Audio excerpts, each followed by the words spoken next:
cunt. Dude, that was exactly the wrong moment. The very first thing they heard was that. Wow. I'm out. Not invited back. Bye. Well, Just Adelian, I set you up perfectly for that, didn't I? yeah, and I didn't take it. I'm not responsible whatsoever. so hi.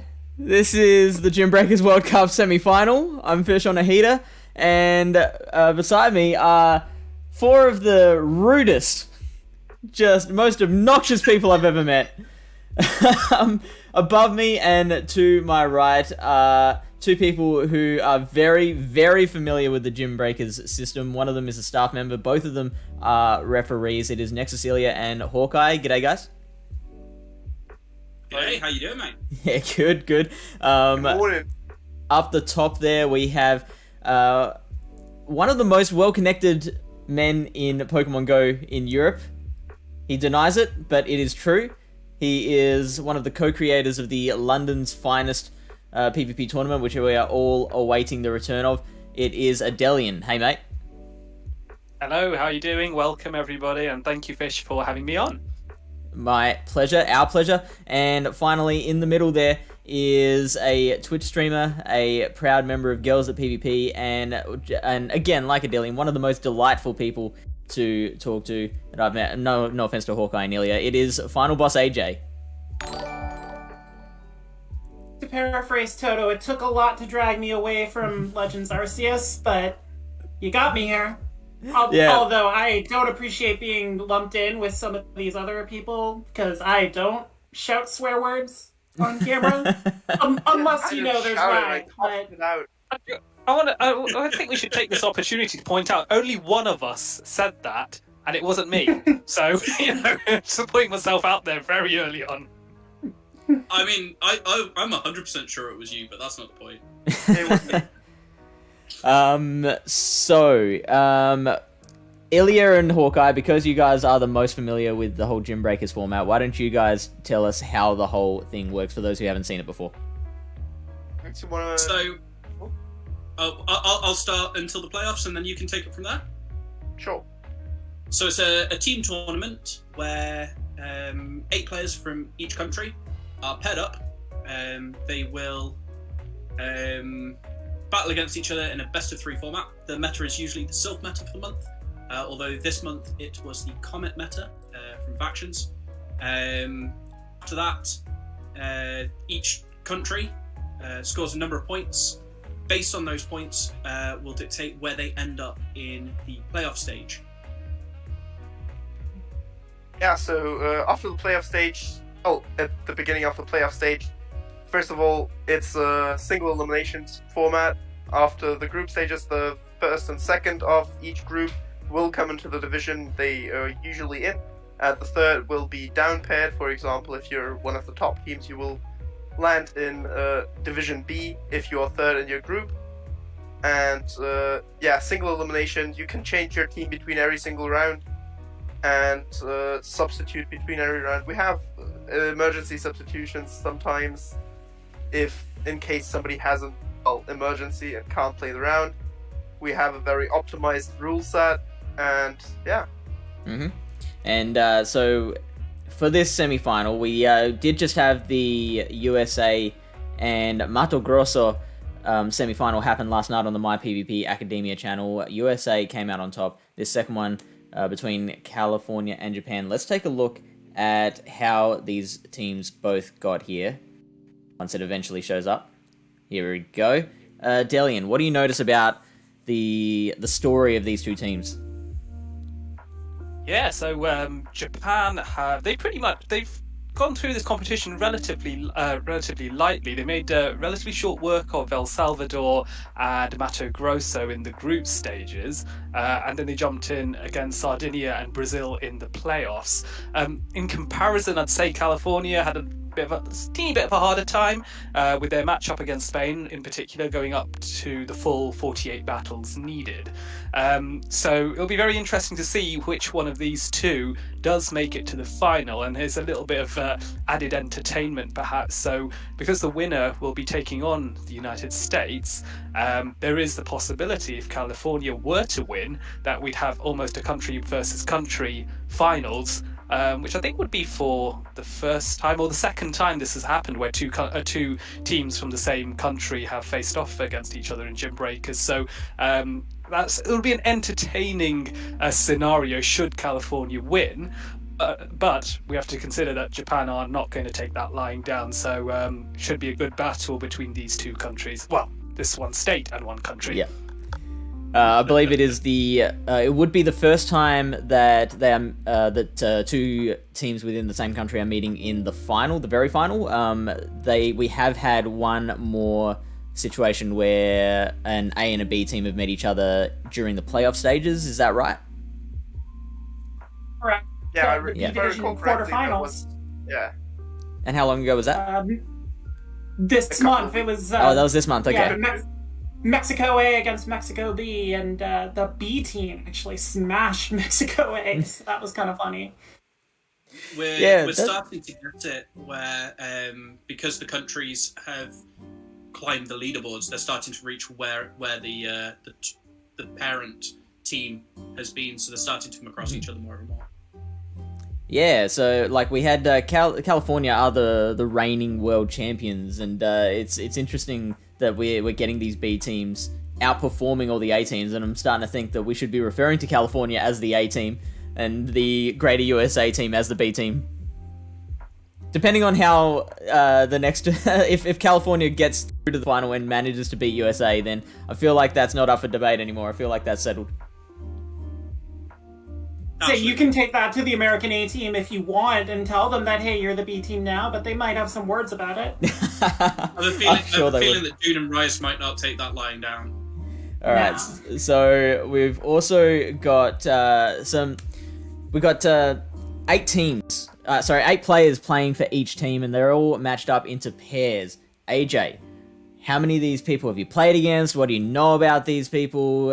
What about these matchups can you tell us about? Well, I don't know if you saw on the graphic there, but the third member of that opening group that California emerged out of with the United Kingdom was Canada B, which I play on, and I went 1-5 against California in the A bracket. I drew Cool Kid and Silent Raven, and that's a very difficult thing to try and overcome. But yeah, these guys won Glacial last month, so they've got a lot of talented people. Wadaj has been at the top of the Soph leaderboards this season. Party Marty won the Glacial Showdown, if I recall correctly. Freezer is a veteran of all these kind of team competitions. Crystal Blue Pepsi was actually shifted from the American A team to the B team, so he get a shot at instant revenge if California wins this one. And then the Japanese team is just so loaded. Like, Wanko Wanyo's not even playing. He's the captain of the Japanese team, but this team is just so stacked. Pokamichi, I think, was like number 1 on the Gymbreakers boards prior to the other semifinal between USA and Mato Grosso, where Jirunja, I think, overtook him. So a lot of talented players on that Japanese side, even without the name presence of GBL leaderboard fixture like Owanyo. And Kanto is also a top 10 player. So we got a lot of very talented people in this matchup fighting for that shot at the American A team, whether it be for national pride or Pan-Pacific pride. And that was the other question I was going to ask, is how to pronounce that name with the multiple N's and O's. You just go Kanto? I'm just going to say Kanto. Yeah, Kanto. Yeah, that's fair enough. Yeah.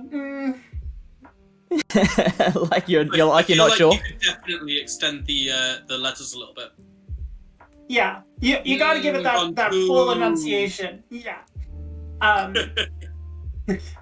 But yeah, this Japanese team's been on the rise for a while, so they're gonna want to try and break through and get to the finals as well, just to try and plant that flag a little more. They've been really good in the group stages, as Adelian said, but haven't been able to translate that into success in the playoffs. So they want to make the finals for the first time. So, all right. So both these teams have a lot to fight for. Yeah, we are gonna get through to the first sets. Each of these guys are gonna take it in pairs to shoutcast these battles for you. I'm gonna transition over to the first one, which will be between Zack Attack and Nkonto. And that'll be between Adelian and Final Boss AJ. Good luck, both of you, and I'll see you on the other side. All beans. At least we won't be shouting swears. Yes, exactly. So before we, I think we got a couple of seconds to talk about the team, give or take. So I see a little bit of spice from Is it N? I know you're going Nkonto. Yeah, we'll go with Nkonto. Yeah, or El Conto. No, I don't know. We got Blaziken, which is perhaps a little bit spicy. I'm liking the look of that. It's got excellent play against the Vig and Obstagoon. Also, the counters will really chip away at Mandibuzz, even though it won't like the potential air slash that's coming from it. But huge nuke Pokemon, especially the Zeros, it can be very dangerous with its Blast Burn. Anything stand out from Zack Attack even? Well, the thing about Blaziken is those flyers do have to watch out because it could be Legacy. Blaziken does get Stone Edge. It had Stone Edge for a little bit, and when Comets was a faction meta, I actually faced a Stone Edge Blaziken that wrecked me. So... there is a little bit of a mind game there from Nkonto. Nkonto also bringing Golbat, which we haven't seen a lot of in this meta, but the poison typing as an anti-charmer, and being able to debuff some of these Pokemon that do rely on counter damage, like Vigoroth, like Obstagoon. It's an interesting mon. And then Zack Attack bringing Talonflame, which hasn't been the preferred fire typing, but if your opponent's not bringing a Macargo or another rock type, Talonflame a very safe, very solid option against anything that isn't electric. So it's probably going to come down to these to how they manage their alignment, trying to figure out what the other player is trying to align with. Like Zack can go double counter, he can go double flying, he can go double psychic. He can go a lot of different ways with that, and then Nkonto has to be able to try and adjust and figure out which one of those patterns Zack might rely on first. Yeah, that makes sense for sure. I think it's also lining. Oh, here we go. Battle's now starting up. Mew on Blaziken. So Blaziken getting early action. This is a standard Mew. We've seen the Volt Switch Mew a lot, but this Mew's going to get to those surfs really quickly. Yeah, it's going to be good as well. The Shadow Claw will chip. Shadow Claw does respectable damage to Blaziken. The shield does have to come out because Blaziken is exceptionally fragile. Blaziken's staying in, and we have seen now that this Blaziken is indeed running Stone Edge, as you suggested, AJ. So this might be a bait. It is a bait, and it has worked. The shield has come out on Mew's side as well. Even shields now, but a nice catch there. Really good. Beauty catch. And didn't reveal the move either. Yes, definitely. Go ahead, sorry. Yeah, no, Blaziken needs that Blaze Kick to have bait potential. We see Zack Attack coming in with Obstagoon to counter the Snarl Mandibuzz, which, you prefer Snarl for attacking those Psychics, for getting to those charge moves. Goon gonna cross-chop this Mandy. It's not doing much, but, it is neutral damage coming out of this Goon, so it's gonna add up. Yeah, definitely. And the downside here for this Mandibuzz is with the Snarl, it's not going to be able to chip away at Obstagoon very effectively. Both of these Pokemon aren't really good at dealing damage to each other because of Cross Chop isn't a great move in general, but it is the best of a bad bunch against this Mandy. But Mandibuzz not having Air Slash is really costing it the matchup against this Obstagoon as well. So this is going to be very much a case of whose bulk will withstand the most damage, or whether a potential switch or catch can come out at one point to try and gain some leverage here. Looks like Cross Chop is going to finish off Mandibuzz, so Obstagoon's bulk has surprisingly, at first glance, outlasted Mandibuzz. So what comes back in? Blazer comes back into farm. That makes a lot of sense.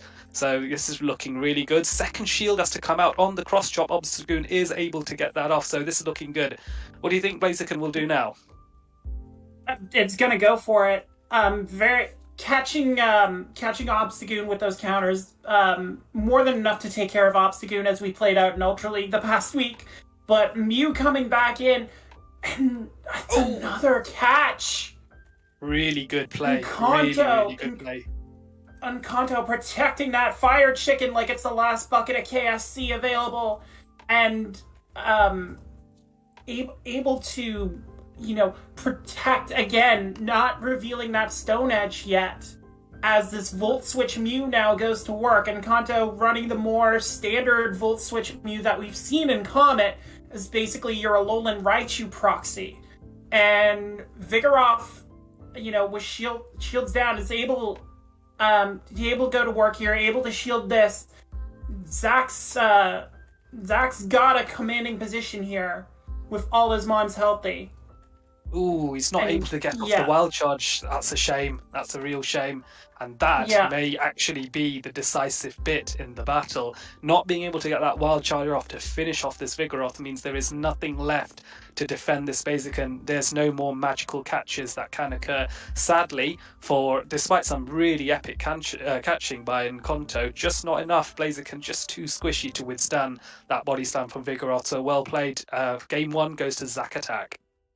Yeah, that is Blaziken's main issue. Just it cannot take a hit to save its life. It's got a glass jaw, and when you have to invest so many resources into protecting Blaziken, it leaves you unable to really deal with the remaining options. And we saw Zack Attack going double counter in that first match. We'll see if he does it again.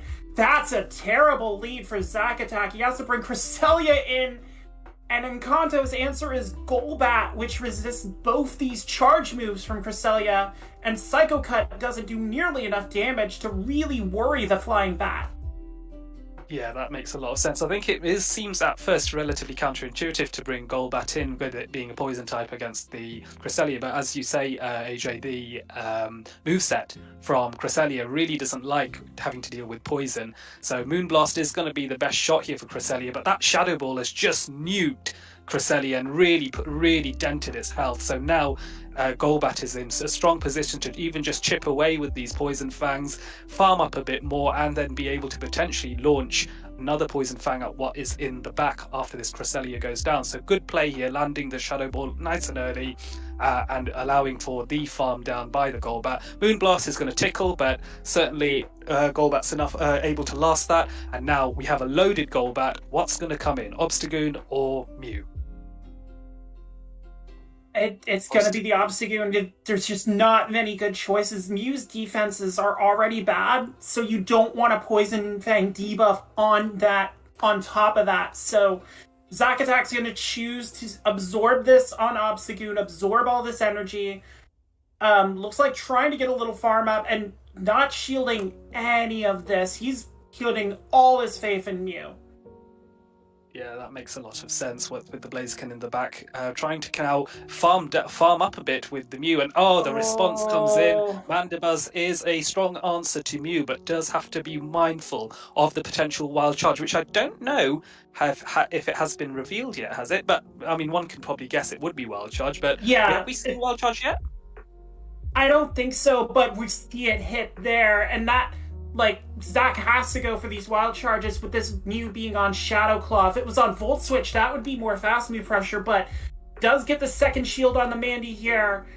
And now this Dark Pulse is going to come through. This is what Zack is saving the shields for. Does he bust them out now? Yes, he has to bust it out now to protect this Mew and try and get to another wild charge. Oh, it's a race. It's a race because Mew is very close to getting off a third wild charge, and so Mandibuzz needs to get those back-to-back foul plays on. I think it needs one more Snarl in order to manage it, but it might not reach. It's gonna raise. Oh, he caught it! Beautiful. Caught it on Beautiful. Obstagoon. Really good play And- as well, and this is the foul play of all things, so it's resisted as well, allowing Obstagoon to potentially farm. But another counter catch! Beautiful! Oh my god, This is the great. swapping is fast and furious here. So Golbat takes that, and then it's a double total KO. knockout. Nice. And this Mew now has to try and deal with Mandy and Blaziken with shields down, and can it get there? That's the thing. Zach's gotta know where the energy level is on the Mandy. He's gonna get it out of the way here with this wild charge. I don't know if one Surf is enough for Blaziken though. I wonder Not if at you can that just health. I wonder if you can just launch the wild charge. Actually, no. Maybe Surf. Yeah, maybe Surf is enough. Let's find out. This will be Go the key for it. moment. Oh, No, just like that. Blaziken lives. But does it get the damage? Yes, it does. It doesn't need the Just- Blaze Kick. Nope, just by 1 HP in a dream, pretty much. I wonder whether throwing Wild Charge there instead of Surf, despite it being super effective damage from Surf, I wonder if Wild Charge would have churned out a bit more damage there, but probably not. But it's just a curiosity of mine whether Wild Charge would have been worth it at that point. I don't know. Anyway. I think you gotta factor the debuff in as well. Like, if you threw the Wild Charge and it wasn't enough, then that Blaziken just pops a couple counters and that's it. We have Mew on Talonflame in round 3, and a quick swap into Mandibuzz for Encanto. This is really good because it's forcing Mew is forced a shield off nice and early off the Mandibuzz. And now is able to be at an advantage for the Golbat versus Mandibuzz matchup. So Encanto's got a small bit of advantage to work with nice and early on. The only downside here is Mandibuzz does resist the nuke move from Golbat, which is the Shadow Ball, which means that this battle is going to be rather drawn out as the Poison Fang debuffs kick in along with the Wing Attack chip-ins. So Golbat trying to really over-farm here by a considerable margin to now get enough for 2 Poison Fangs and then throw them potentially back-to-back? We'll see. Does he go again? No, he's not throwing it back-to-back. Wonder why? What's the game plan here? I was gonna say, what's gonna happen first? Is Golbat farms down Mandibuzz or Kecleon gets released in Pokemon Go? Because this is a long road for this bat to haul. Yes, I And wonder. it's not gonna reach the end. That foul play is gonna take it out, pretty much. Yes, it has pretty much, yeah. And I think though maybe that's his intentional in order for Encanto to get some farm from the Mandibuzz by bringing in that Blaziken. So maybe that's to give an advantage here. And this is interesting. So we know the Stone Edge hasn't been revealed yet. Is it going to be a surprise? Oh, is it going to be a is. surprise? It's coming. Is the shield coming Zach out? No. He doesn't No know. shield. Bye bye. Ooh. That has got to hurt. Brutal. Now it's all on this Mew. This is what it means. This is the most important thing about preserving that second move, keeping it as a surprise, because now the game is so heavily stacked in favor of Blaziken. Mew though does have access to Surf and can take out this Blaziken. No shield coming out, so Encanto is happy to let Blaziken go. So we are now left with one final Pokemon.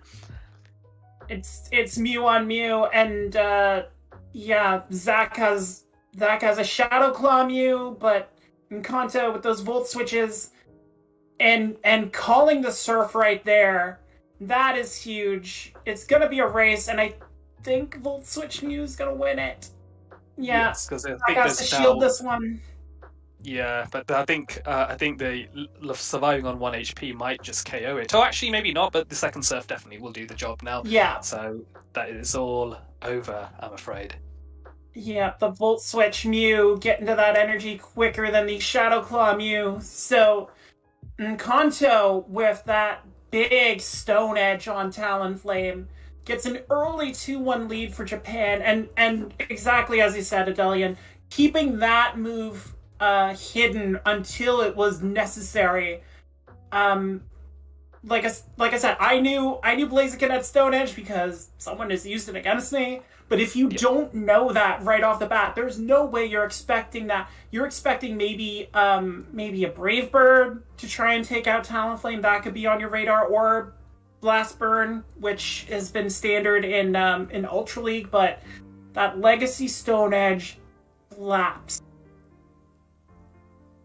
Yeah, most definitely. So yeah, it's 2-1 there for Encanto in Encanto's favour, and it seems as though we're now moving to the next set of battles, which is going to be versus Creasaur and Chiantio 221. You said you've come across Creasaur before, have you, AJ? Yeah, I faced Creasaur a couple times.